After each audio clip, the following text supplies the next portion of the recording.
Icicle Insanus is my first baby, focusing on the Super Mario World's new winter theme with falling icicles to dodge and run across, acting as temporary platforms. I set out on making a pretty standard course with a simple gimmick, but combining the falling hazards with slippery and breakable surfaces made something that ended up being really fun to speedrun.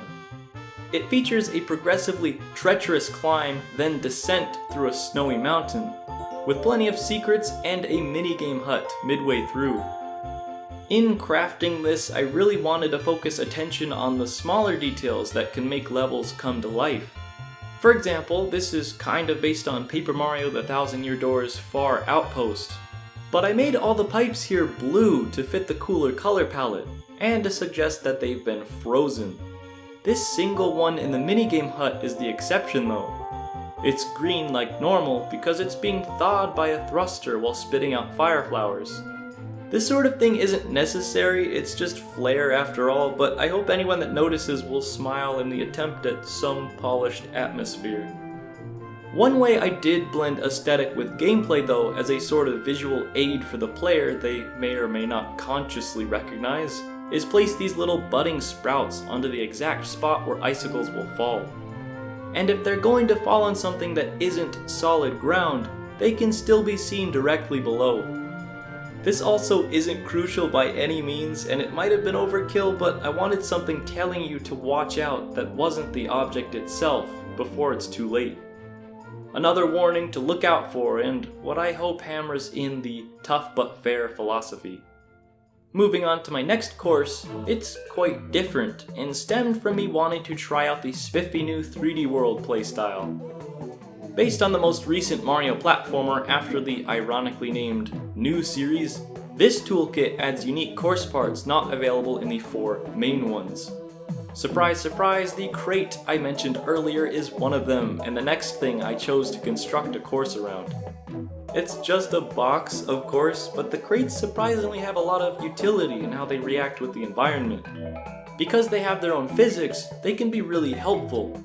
For example, you could stack them to reach high and otherwise inaccessible places, or throw them on top of spikes as stepping blocks to make a bridge across.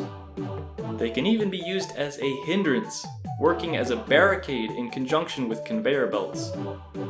These 3 ideas are the mechanics behind my other uploaded course, Piranha Co. Shipping Plant.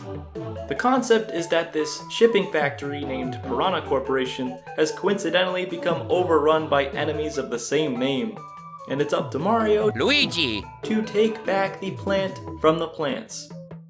It's kind of hard to gauge how tough levels are for other players exactly, but if my first one is a normal difficulty, this might be closer to expert. You really just have to be patient here though.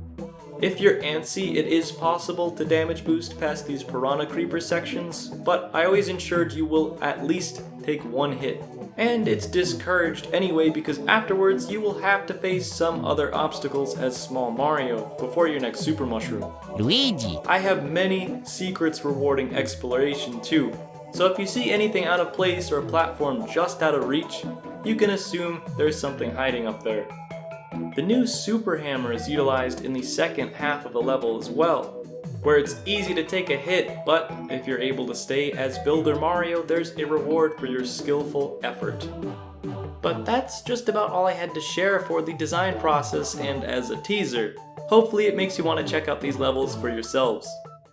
I'll now be showing the entirety of my levels from beginning to end, for those that insist on not playing or don't have the game and just want to see it all. Otherwise, if you are interested, please drop off now and go play it, then come back and see if you missed anything. And with that, thank you everybody for watching. That's all I have for today. As I said at the start of this video, my official review for the title will be ready on July 16th. That's 2 weeks from now, and part of my bi-weekly upload schedule, which is always updated on the channel banner and the rest of my social media. I will also be launching a Patreon very soon. More details on that in the next video, but for now, thank you all for watching and I'll see you then.